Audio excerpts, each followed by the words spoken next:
60 வருஷத்துக்கு முன்னாடி 8 வயசு சிறுமி அம்மனாக மாறிய கதை உங்களுக்கு தெரியுமா? 1956ஆம் ஆண்டு லலிதா அப்படிங்கிற 8 வயசு சிறுமி காரைக்குடிக்கு அருகில் இருக்க மீனாட்சிபுரத்துக்கு உடல் முழுவதும் அம்மையோட வந்திருக்கா. தான் சமயபுரத்திலிருந்து வந்திருக்கதா அந்த ஊர் மக்கள் கிட்ட சொல்லியிருக்கா. சிறுமி சொன்ன வார்த்தைகள் எல்லாம் அருள்வாக்காய் இருந்து பல அற்புதங்களை நிகழ்த்தியிருக்கு. சிறுமியோட உடல்ல இருந்து அம்மை முத்துக்கள் போல வளர ஆரம்பிச்சிருக்கு. இதை பார்த்து நிறைய பேர் கிண்டல் பண்ண ஆரம்பிச்சிருக்காங்க. ஒரு நாள் தன்னை கிண்டல் பண்ணவரை பார்த்து, உங்க வீட்டு கிணத்தடியில தக்காளி செடி இருக்கு, அதுல தக்காளி பழம் முளைச்சிருக்கு, அதை கொண்டு வா அப்படின்னு சொல்லியிருக்கா. எங்க வீட்டுல தக்காளி செடியே இல்லையே அப்படின்னு சொல்லிட்டு அவரும் போய் பார்த்திருக்காரு. அப்ப கிணத்தடியில ஒரு தக்காளி செடி புதிதாக முளைச்சு அதுல தக்காளி பழம் இருந்திருக்கு.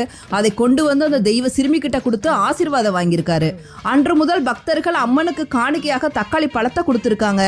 ஒரு நாள் அந்த தெய்வ சிறுமி, நான் மகமாயாக இதே இடத்தில் இருந்து அருள் பாலிப்பேன் அப்படின்னு சொல்லிட்டு அதே இடத்தில் முக்தி அடைந்தால் அந்த தெய்வ சிறுமிதான் முத்து மாரியாக கருதி மக்கள் வழிபடுகின்றனர்.